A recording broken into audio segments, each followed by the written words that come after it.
Terpantas, terkini dan sahih. Bila-bila masa, di mana jua. Berita di jari. Subscribe YouTube Buletin TV3.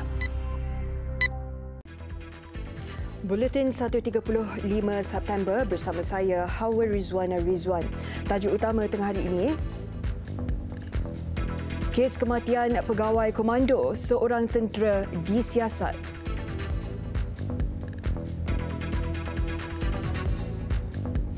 Bekas pengarah Yayasan Bakti Negara Terengganu sekali lagi didakwa.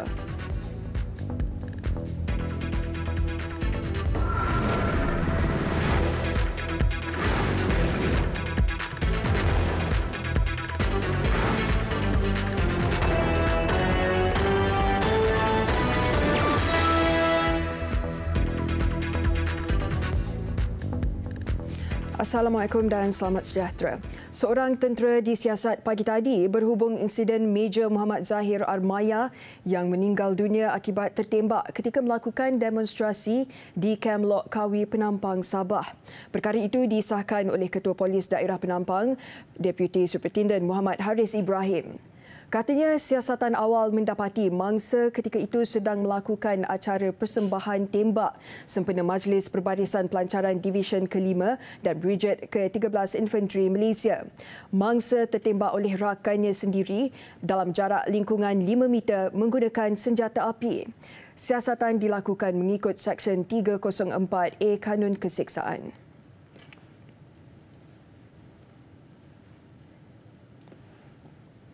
Sementara itu, jenazah Major Muhammad Zahir Armaya selamat dikebumikan di Tanah Perkuburan Islam Tambun Ipoh pagi tadi. Pengebumian mengikut istiadat ketenteraan selesai sepenuhnya pada jam 8.45 pagi. Major Muhammad Zahir yang juga anak kepada pelakon dan pelawak terkenal A.R. Badul menghembuskan nafas terakhir di Hospital Queen Elizabeth, Kota Kinabalu pada jam 9.20 pagi semalam. Terdahulu, jenazah Allahyarham tiba di rumah ibu mertuanya di Taman Perpaduan Ulu Kinta kira-kira jam 5.45 pagi tadi. Ketibaan jenazah dalam suasana pilu disambut dengan penuh istiadat ketenteraan oleh pasukan 23 Regimen Askar Melayu Diraja RAMD dari Markas 2 Brigade Ipoh, turut mengiringi ahli keluarga serta pegawai dan anggota Regimen Gerak Khas dan Veteran Komando. Hujan renyai-renyai mengiringi majlis tahlil dan bacaan Yasin sebelum jenazah dikebumikan mengikut istiadat pengebumian Angkatan Tentera Malaysia. Menteri Besar Perak Datuk Seri Ahmad Faizal Azumu turut menziarahi dan memberi penghormatan terakhir serta mengucapkan takziah kepada keluarga.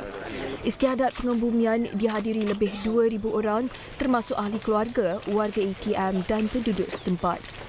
Selesai bacaan talqin, bapa arwah yang juga pelakon A.R. Badul atau nama sebenarnya Armaya Aman Ramli dan isteri arwah Nur Syafinar Harun serta anak-anak menyiram air dan menabur bunga di pusara Allahyarham. Nur Syafinar, 31 tahun, kemudian turut menerima jalur gemilang yang disampaikan pegawai memerintah Regimen 11 Gerak Khas Kolonel Zulkinin Muhammad Yunus. Allahyarham pegawai 11 BGK maut kerana tembakan jarak dekat ketika demonstrasi latihan di Kem Lok Kawi, Sabah. Insiden berlaku ketika dia membuat aksi demonstrasi sempena pelancaran Division ke-5 dan Brigade ke-13 Infanteri Malaysia.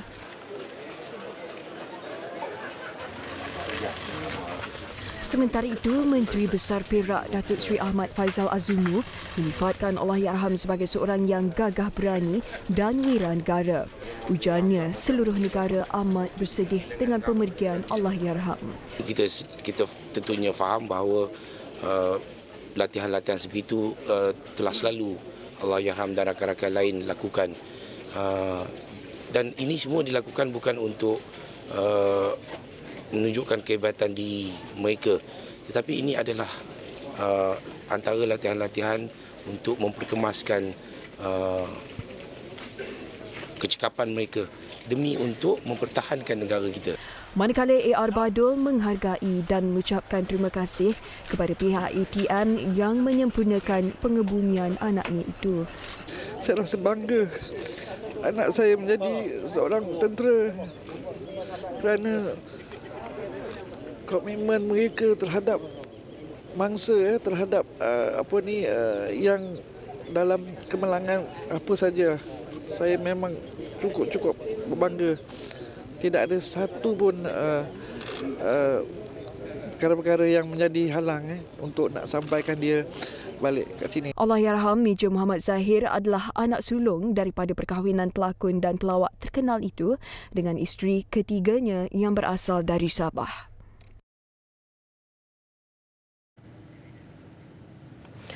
Malaysia berminat untuk meneroka kerjasama teknologi dengan Rusia dalam pelbagai bidang kejuruteraan. Perkara itu dinyatakan Perdana Menteri Tun Dr. Mahathir Mohamad dalam pertemuannya dengan Presiden Rusia Vladimir Putin di kampus Far Eastern Federal University di Vladivostok pagi tadi. Dalam pertemuan hampir 30 minit di luar acara sidang kemuncak ekonomi timur EES itu, kedua-dua pemimpin juga menyentuh pelbagai isu serantau. Turut serta dalam pertemuan dua ahli itu, Menteri Hal Ehwal Ekonomi Datuk Seri Muhammad Azmin Ali, Menteri Luar Datuk Saifuddin Abdullah serta Menteri Perdagangan Antarabangsa dan Industri Datuk Darryl Lai King. EES ditubuhkan oleh Dekri Putin pada 2015 untuk menyokong pembangunan ekonomi Timur Jauh Rusia.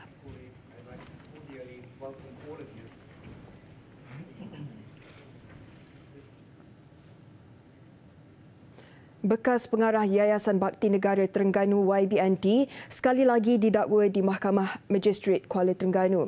Kali ini atas dakwaan mengendali khidmat pelancongan dan umrah tanpa lesen sah. Tertuduh Muhammad Adam Muhammad Ghazali, 31 tahun, bagaimanapun tidak mengaku salah sebaik pertuduhan dibacakan di hadapan Magistrate Nur Adila Abdul Latif. Tertuduh didakwa menjalankan perniagaan pelancongan pakej umrah tanpa lesen yang sah daripada Kementerian Pelancongan Seni dan Budaya. Kesalahan dilakukan pada 31 Oktober 2016 di Wisma Yayasan Bakti Terengganu di Besut. Sabit kesalahan membawa hukuman denda RM500,000 atau penjara 10 tahun. Tertuduh tidak dibenarkan diikat jamin, manakala sebutan semula kes 1 Oktober depan.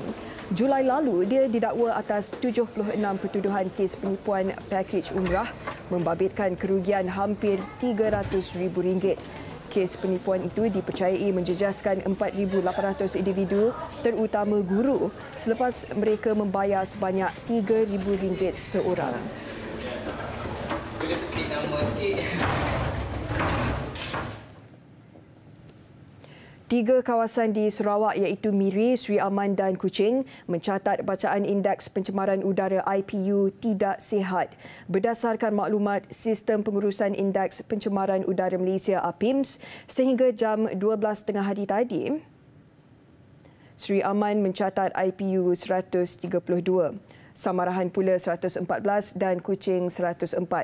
Masalah jerebu dijangka berlarutan kerana jumlah titik panas di kawasan itu meningkat dan faktor arah tiupan angin dari Indonesia. Setakat ini, 4 titik panas dikesan di Sarawak serta 462 di Indonesia, iaitu 455 di Kalimantan dan 7 di Sumatera.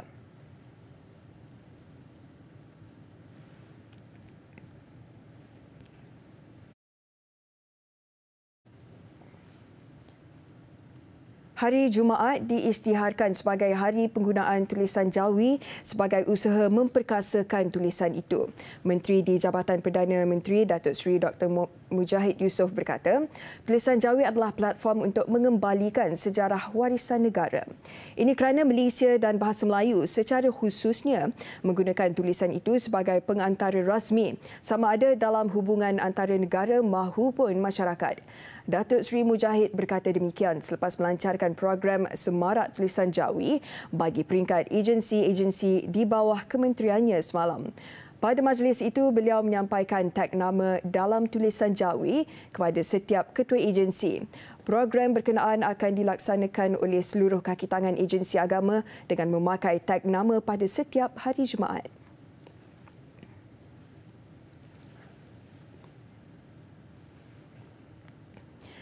PPB Group berharap kerajaan memperkenalkan inisiatif bagi merangsang perbelanjaan pengguna khususnya untuk isi rumah berpendapatan rendah B40 dalam Pembentangan Belanjawan 2020.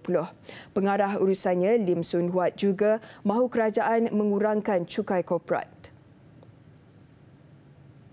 I think this is very important because we are in food products of course, one of the wish lists is that if the government can look at some sort of tax reduction, so I think that will benefit not only the corporate or the SME, but also the people on the ground, and of course some of the initiative or support to the B40, which will help on consumer spending. Beliau ditemui pada taklimat media dan penganalisis malam.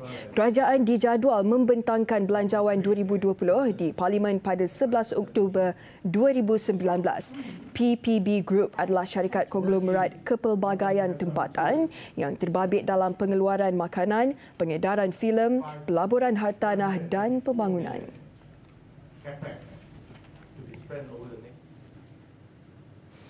Ekspor Malaysia pada Julai 2019 bukti kukuh peralihan perdagangan dipacu oleh ekspor produk elektrik dan elektronik yang lebih tinggi, terutamanya ke Amerika Syarikat dan China.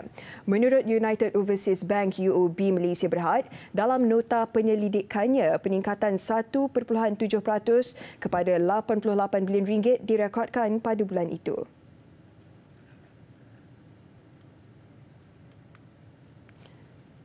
Ahli ekonomi kanannya Julia Goh bagaimanapun berkata, kesan keseluruhan kemerosotan hubungan dua kuasa ekonomi besar dunia itu kekal negatif. Ia bersandarkan kepada permintaan import lemah serta indeks pengurus pembelian pembuatan susut buat bulan keempat pada Ogos dengan pengurangan tempahan baru. UOB katanya mengekalkan unjuran pertumbuhan ekspor tahun ini pada antara 1 dan 1.5%. Pertumbuhan ekspor Julai sebahagian besarnya dirangsang oleh permintaan barangan pembuatan, terutamanya produk elektrik dan elektronik, petroleum, jentera dan peralatan, serta bahan kimia dan produk kimia. Pasaran ekspor utama termasuk Amerika Syarikat, China, Singapura, Taiwan dan Vietnam.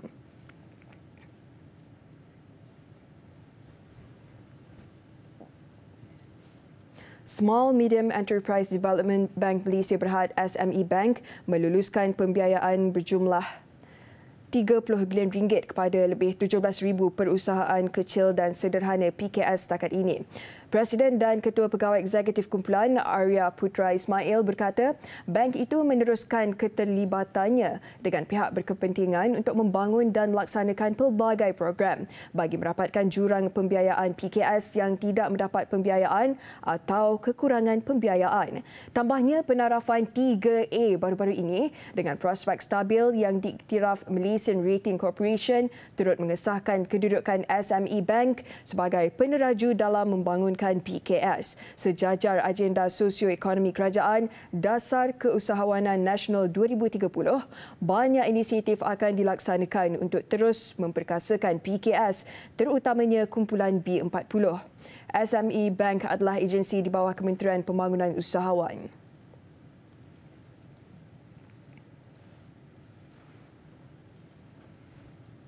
...62 pelajar fotografi amatur Universiti Kuala Lumpur UniKL menganjurkan pameran fotografi untuk berkongsi koleksi kreatif mereka dalam fotografi kewartawanan. Tema kemerdekaan Sayangi Malaysiaku, Malaysia Bersih dipilih bagi memberi penekanan terhadap kepentingan perpaduan dan semangat patriotisme. Menurut penganjur, peserta diberi peluang untuk merakam elemen dan subjek yang terarah kepada gaya hidup dan budaya kepelbagaian masyarakat Malaysia. Antaranya perayaan, pemakanan atau majlis-majlis keagamaan. Hasil karya ini jelas menunjukkan kebolehan mereka dalam menginterpretasikan pandangan terhadap sesuatu subjek yang dirakam. Gambar ni Walaupun ni saya ambil dekat Museum Negara. Ni gambar Pak Gad je, tapi saya nak menunjukkan yang walaupun dia kerja Pak Gad, tapi dia ada semangat negara. Dan kita sepatutnya ada, setiap orang tak kisah kerja apa pun, kita kena ada semangat negara tu. Pameran ini sekaligus memberi peluang kepada mereka berkongsi pengalaman dengan pihak luar selain mengasah kemahiran yang dimiliki dalam bidang fotografi. Pameran berlangsung selama 3 hari dan hasil karya dijual dengan harga serendah RM50.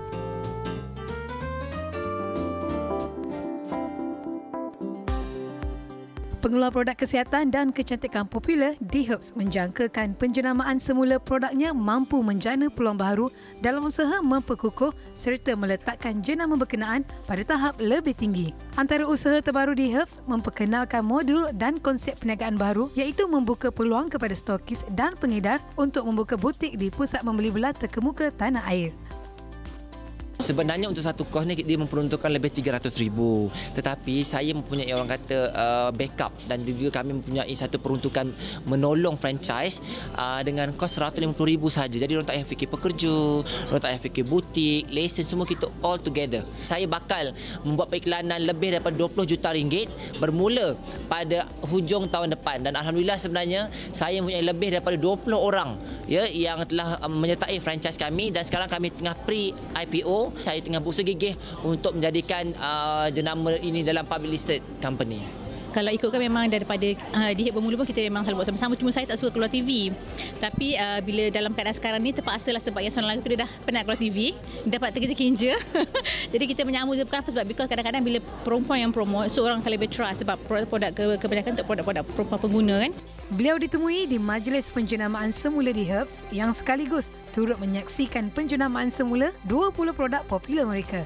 Pada majlis yang sama, D-Herbs juga memperkenalkan duta terbaharu produk jus perawan, Diana Daniel. Besar impaknya. Tular selepas hasilnya. Pantas menampilkan prosiding ini secara dalam keuangan maya. Berita di jari. Subscribe YouTube Bulletin TV3. Laporan antarabangsa.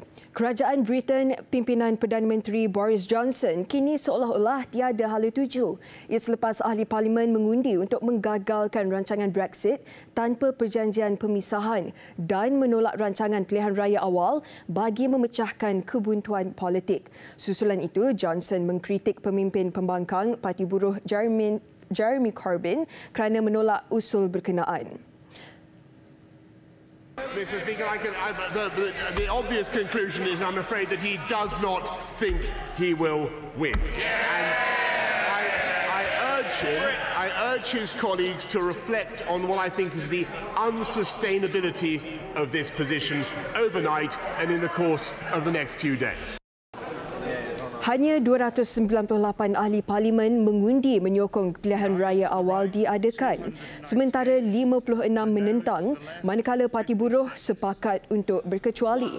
Jumlah undi itu jauh berkurangan daripada 434 undi yang diperlukan untuk pilihan raya awal diadakan. 298, the noes to the left. Baik, untuk perkembangan isu berkenaan, kita bersama wakil dari Meja Antarabangsa, Laili Mulyati Alizam. Baik Laili, apakah langkah yang boleh diambil oleh Johnson selepas rancangannya untuk mengadakan pilihan raya awal ditolak?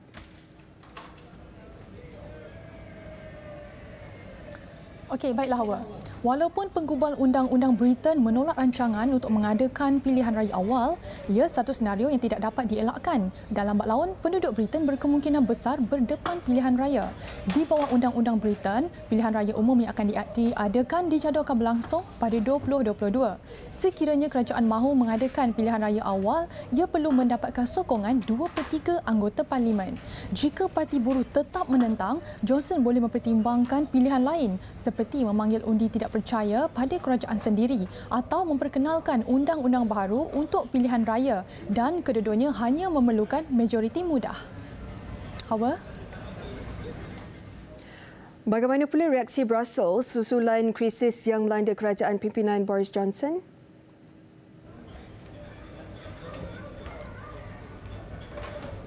Baiklah. Kesatuan Eropah sedang memerhati perkembangan di Britain dengan teliti. EU menyatakan rasa tidak yakin bahawa krisis akan berakhir dengan baik.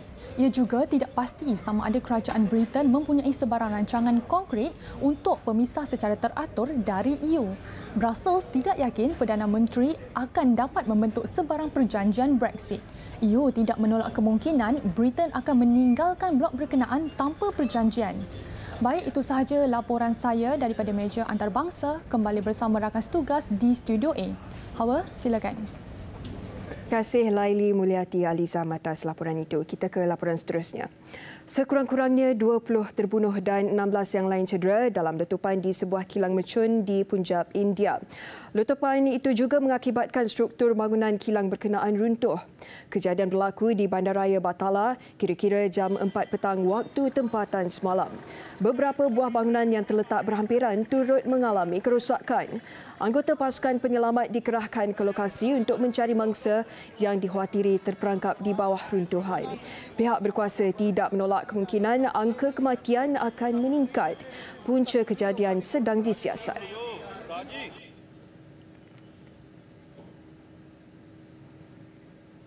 Abdullah Mursi, anak lelaki kepada bekas Presiden Mesir Muhammad Mursi, meninggal dunia akibat serangan jantung.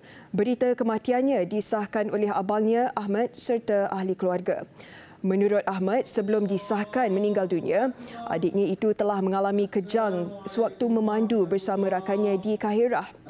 17 Jun lalu, bapanya Muhammad rebah selepas penutup sesi perbicaraan di sebuah mahkamah di Kahirah dan meninggal dunia sejurus selepas itu akibat serangan jantung.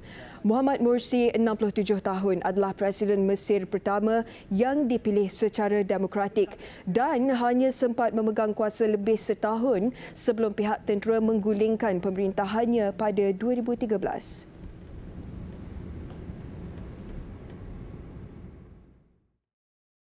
Besar impaknya. Tular selepas hasilnya. Pantas menampilkan prosiding ini secara dalam keuangan maya. Berita di jari. Subscribe YouTube Bulletin TV3. Segmen sukan. Segala persiapan dan perancangan Harimau Melaya sejak awal tahun ini akhirnya sampai ke medan perjuangan yang ditunggu-tunggu. Tirai kempen kelayakan Piala Dunia 2022, Piala Asia 2023 disingkap malam ini apabila skuad bimbingan Tan Cheng Ho menentang Indonesia bagi saingan kumpulan G yang disifatkan sebagai pertemuan sensasi. Gelanggang pertembungan kali ini, Stadium Utama Gelora Bung Karno, Jakarta bakal mementaskan pertarungan dua negara berjiran, Indonesia dan Malaysia.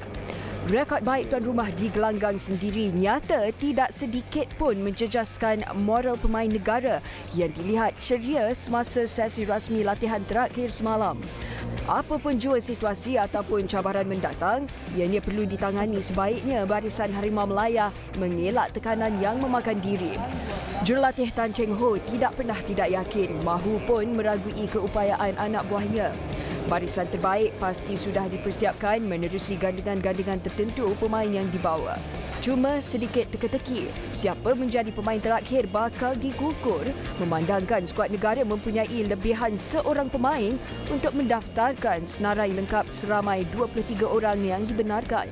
Diharap tugasan yang dibawa menuai hasil yang diinginkan, membolehkan Harimau Melaya terus berada di landasan betul menuju pertemuan kedua kumpulan 5 hari berikutnya di Stadium Nasional Bukit Jalil.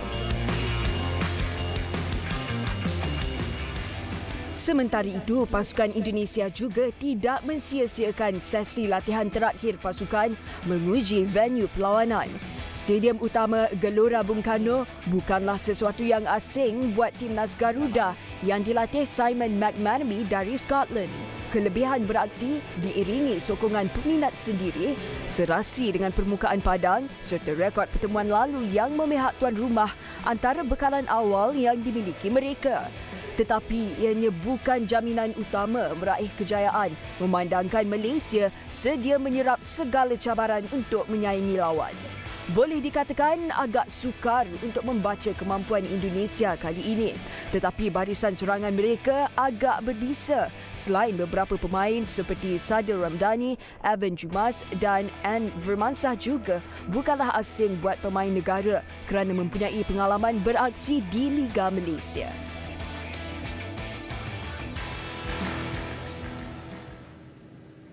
Sekian paparan Buletin 1.30. Kami tinggalkan anda dengan kejohanan terjun maut edisi 2019 atau Datsing di Oslo, Norway. Saya Hawa Rizwana Rizwan. Assalamualaikum dan salam hormat.